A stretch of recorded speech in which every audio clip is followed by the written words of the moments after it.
I'm Rex Proctor, and this is another screencast in the series of screencasts for Sportstec GB.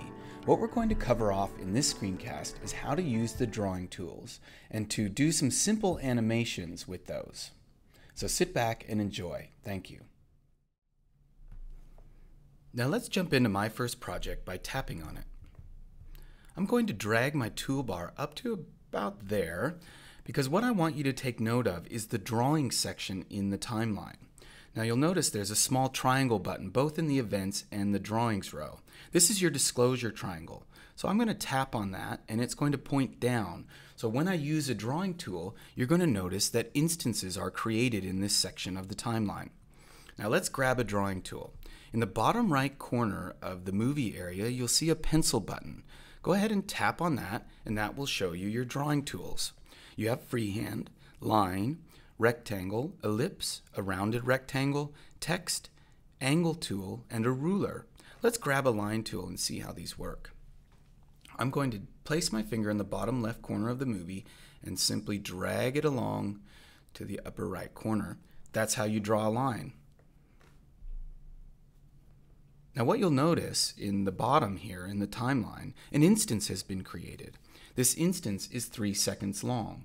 So every time that you do a drawing, an instance will be created at the position of the playhead. So let's see what that does. I'll drag the playhead back a little bit and play through that instance.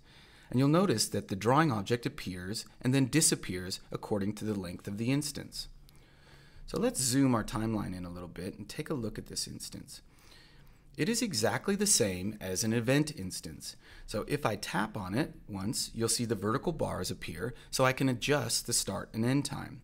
So I'm going to hold my finger in the right area to the right of the vertical bar on the right and just drag that back and forth. And that's how you adjust the timing for when a drawing appears or disappears. So we'll do the same here. Remember, it's just place your finger in there, hold it until the instance is highlighted in yellow. Now I've adjusted that and I hit play and it appears and then disappears. Pretty simple stuff. Now hopefully you're figuring out in your head that, wow, this means that I can animate things. Now you can't animate position and so on, but you can animate the appearance right now. In the future you'll be able to do many more tricks with it, but right now it's just the appearance. Alright, so let's do some other adjustments. Let's say that I want to move the line. If you tap on it, you'll get the inspector, but let's not do that for now. And you'll notice that there are knobs. Many of the objects have these knobs and they make it easier to grab onto the drawing. So I will grab the red knob and pull it down. Pretty simple. Now, if you want to move the whole object, just place your finger on it and move it. Don't grab a knob, but just place it anywhere that there isn't a knob. Okay, so I'll move the green down a little bit. And I'm going to open the inspector by just single tapping on the object. You'll notice that the inspector pops up. And these are pretty common properties for drawing objects in most applications. So I'm not going to go over every single one. But here we can apply some stroke to this or change it. Line objects, freehand, angle, and so on are actually, they must have stroke, otherwise they will not appear. You can change the color. And this is your stroke width. So if you want a little fatter line, try 7, and you'll see that that line gets a little bit bigger. Now, with the line style panel, if you want to get rid of it, just tap anywhere in the inspector and it will disappear. You can apply line endings. And you can set the geometry manually using the origin and size input boxes there. You can lock by sliding the lock. Lock's convenient when you have a lot of objects and you don't want to inadvertently move one. So I don't really care to do that right now. Okay, so that's pretty easy. Now, a couple things about duplication. So let's say that I want a second line exactly the same, but I want to change its location, possibly its colors and so on. So what I'll do is I'll place my finger on it and hold and then pull away. It's about a second and a half, somewhere in there. And you'll notice in the timeline that the object was duplicated.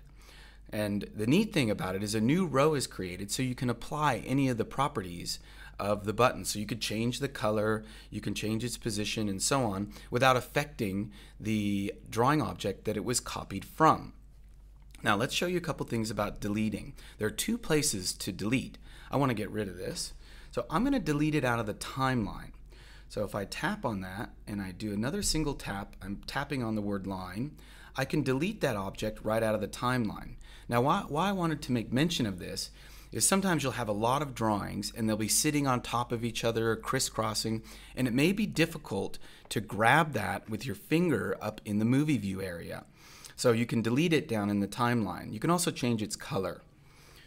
So that's a good way to delete. Or you can simply delete here. Now, another note is when you tap on some objects, according to their location, the inspector may not come up in full. So just note that this is a scrollable object, so if you need to get those properties quickly, you can. I'm going to go ahead and delete this object. And I'm going to show you the second way of creating objects or duplicating objects. So let's use text, for instance. Now I select my text tool, and you'll notice in the bottom right corner, that's your tool indicator. So it has a T. This means that the next gesture that I do on the movie will be a text object. So I'll drag that out and we'll place that text. Now with text you can change the font, the text color, and so on. I'm just going to simply change this to wow, great play.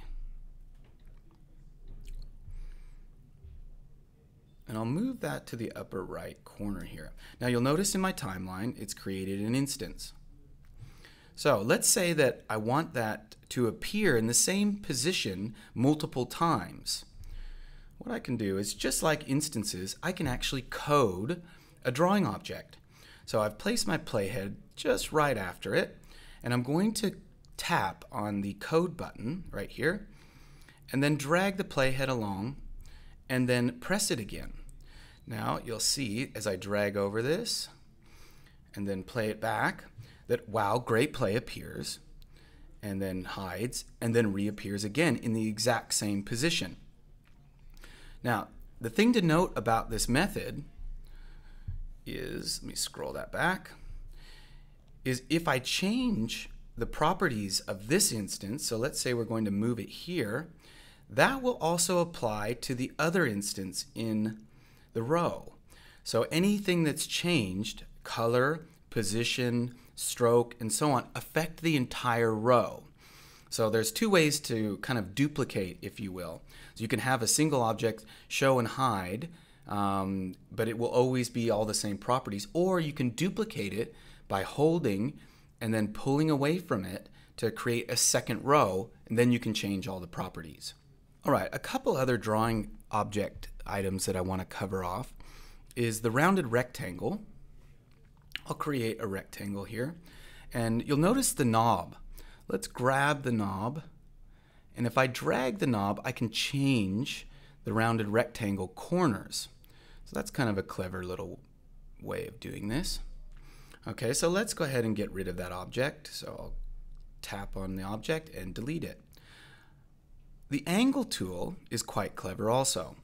So I drag my finger down and then move it in another direction, and you'll see that the angle is created. So it's a pull and then switch into a direction. And you can grab any of the knobs and move the angle around. Something about the inspector here that you may not run across is you can set these for the project, and you can set the properties, I mean to say, for each of these tools. And every time you use that tool, that property will be chosen. So let's change this to red because I want all of my rectangles to be red. And you'll see there that next to rectangle, that's now red. So the next time I grab that tool, that property will be remembered. Now let's get rid of our angle. And let's talk about the lock tool. Now you may want to continue to draw using a single tool. And you see the lock button here.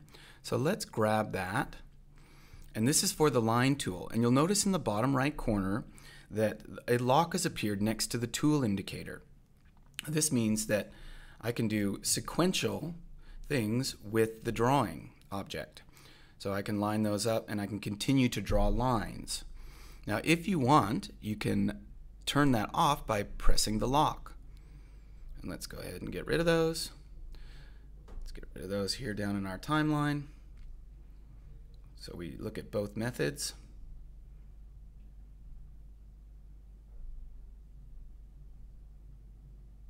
And we've cleaned up our drawing, and we can go back to our projects.